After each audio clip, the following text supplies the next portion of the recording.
Assalamualaikum warahmatullahi wabarakatuh. Perkenalkan, nama saya Rudi Muslim dari Universitas UIN Sunan Ampel Surabaya, Prodi Akidah dan Filsafat Islam semester 3. Pada kesempatan kali ini saya akan membahas tentang pemikiran Ibnu Arabi, yaitu Wahdatul Wujud. Oke, sebelum kita memasuki pembahasan, kita kenali dulu mufradah atau kosakatanya.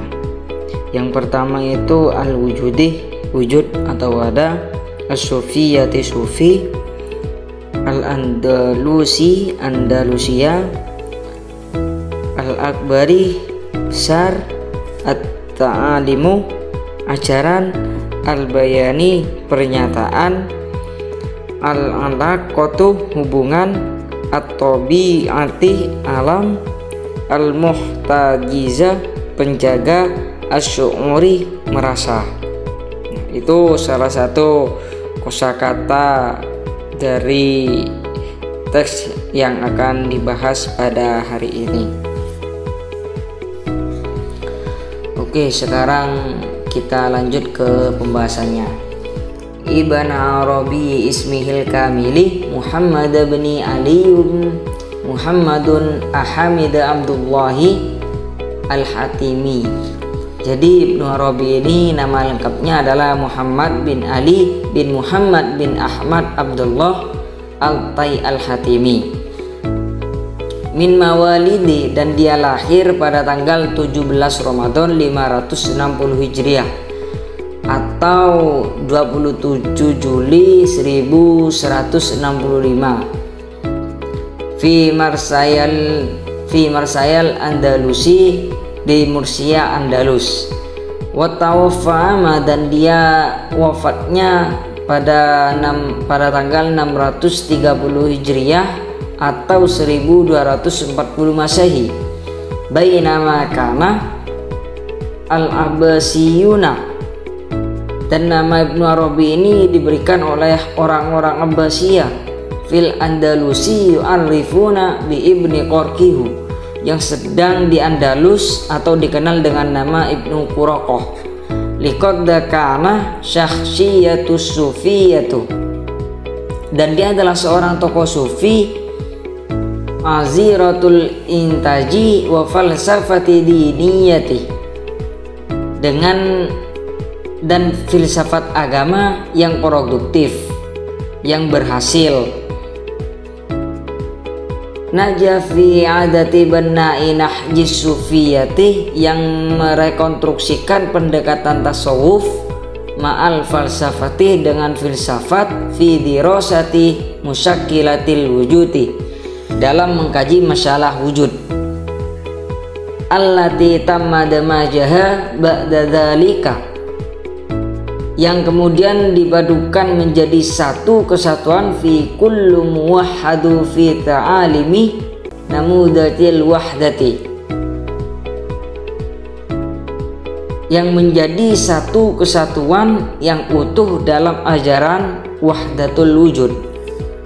Dan kana hada ta'alimu shadiman lilawiyatin li'alimis sufiyati, dan ajaran ini cukup menggemparkan dunia tasawuf, hatta atlaqo alaihi, sehingga kepadanya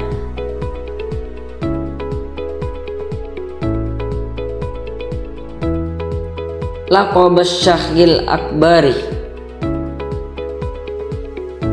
yang diberikan gelar Syekh Al-Akbar.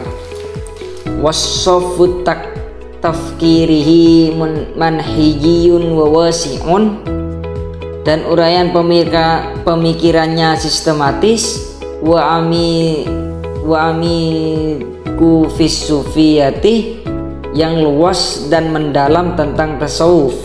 Haitsu lam yujad hadza fis sufiyina, di mana hal tersebut belum didapati pada sufi qabla wala hatta ba'da, yaitu sebelum bahkan sesudahnya.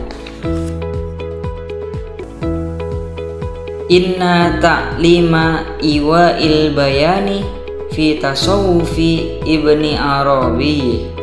Ajaran wahdatul wujud dalam tasawufnya Ibnu Arabi ini huwa ta'limu yara musyakkalatul wujudi, merupakan suatu ajaran yang melihat masalah wujud fi hadhil halati minallahi, dalam hal ini yaitu Tuhan, wat tabi'ati wal bashari kawahdati wahidati, alam dan manusia sebagai suatu kesatuan, lakinnaha fi, akan tetapi fi ab'adiha khossatan, yang berada di dimensinya masing-masing. Wallahu yuwatti kullu ma huwa mawjudun, dan Tuhan meliputi segala yang ada, hatta sehingga annama huwa mawjudu nisbiyun, sehingga yang ada yaitu bersifat nisbi. Huwa syai'u alladhi la yamtalikuhu siwa syakhsi alladhi yahmiluhu, merupakan ada yang diadakan, tidak lain dari yang mengadakannya. Li'annal mawjudu, sebab apa?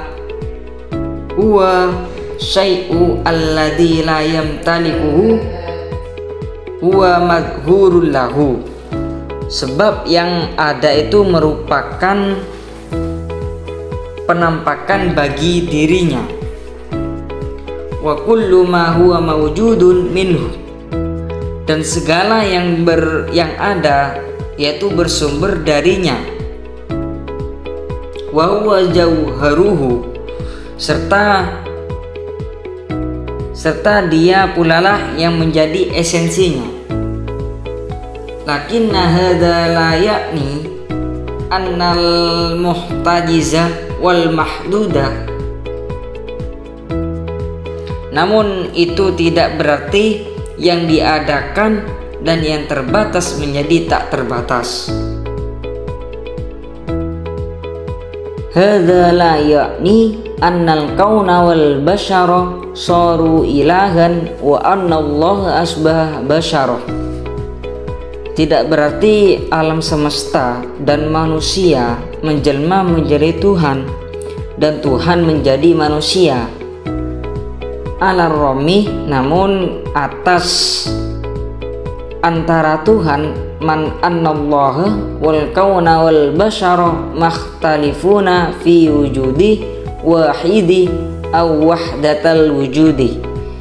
Alam semesta dan manusia sekalipun dikatakan berbeda dalam satu keberadaan atau wahdatul al-wujud, fa innal kaunah, namun wal basyarah nisbiyani wa mahdudani, namun alam semesta dan manusia tak dan terbatas. Ya'tamidu wujuduha ala la'an-nihai, sedang keberadaannya bergantung pada yang tak terbatas. Fi wuduni dzalika,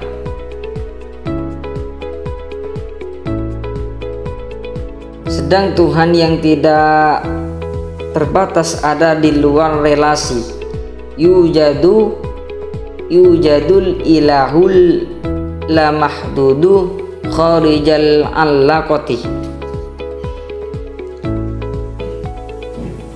bukan yang ada dalam pengertian dan perasaan. Walaisal allaqatu fil fahmi wasyu'uri, Tuhan adalah independen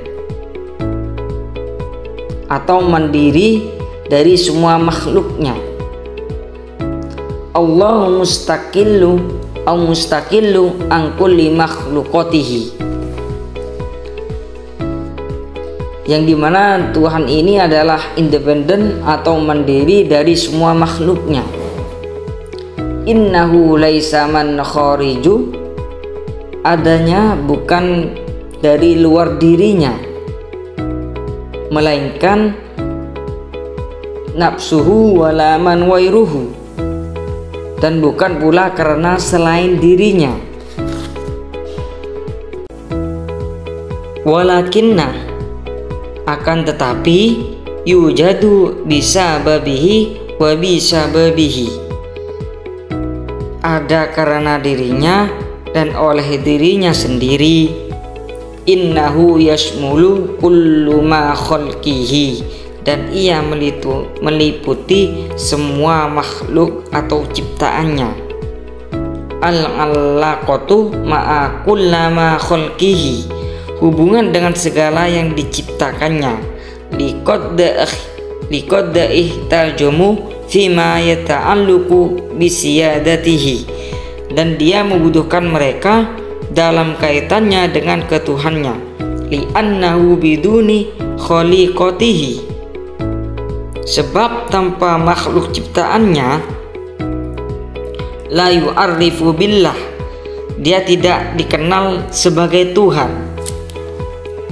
Ayya maudu al ibadati, yaitu objek pujaan sampai malu atau komplement logis dari ilah, atau bisa diketahui lah. Lidzalika ro'a Ibnu Arabiyyu haqiqatit tabiati, dan maka dari itu Ibnu Arabi melihat realitas alam dan manusia tidak lain dari itajalli wal bashari ala annaha laysat siwa jalidiyati liruyati, sekaligus sampai cermin atau untuk melihat dirinya yang maha sempurna. Wabil misli kamukdamatin liwujudihi, dan demikian pula sebagai pengenal akan keberadaannya. Hadza aidan, hal yang demikian ini, huwa hadafu khaliqatihi, hal yang demikian ini pula lah yang menjadi tujuan dari penciptaannya. Untuk kesimpulannya, Ibnu Arabi adalah seorang tokoh sufi dan filsafat agama yang produktif, yang berhasil merekonstruksikan pendekatan tasawuf dengan filsafat dalam mengkaji masalah wujud yang kemudian dipadukan menjadi suatu kesatuan yang utuh dalam ajaran wahdatul wujud. Ajaran wahdatul wujud atau al-wujud dalam tasawuf Ibnu Arabi merupakan suatu ajaran yang melihat masalah wujud dalam hal ini yaitu Tuhan, alam dan manusia sebagai suatu kesatuan, namun berada pada dimensinya masing-masing, dan Tuhan meliputi segala yang ada. Sebab apa yang ada merupakan penampakan bagi dirinya, dan segala yang ada bersumber darinya, serta dia pulalah yang menjadi esensinya. Namun itu tidak berarti yang diadakan dan yang terbatas menjadi yang tak terbatas. Keberadaannya tergantung pada yang tak terbatas. Sedang Tuhan yang tidak terbatas ada di luar relasi, bukan yang ada dalam pengertian dan perasaan. Ia meliputi semua yang diciptakannya, hubungan dengan segala yang diciptakannya. Maka Ibnu Arabi melihat realitas alam dan manusia tidak lain dari tajalli, sekaligus sebagai cermin untuk melihat dirinya yang maha sempurna. Hal yang demikian ini yang menjadi tujuan dari penciptanya. Mungkin itu yang saya sampaikan, kurang lebihnya mohon maaf. Terima kasih. Wassalamualaikum warahmatullahi wabarakatuh.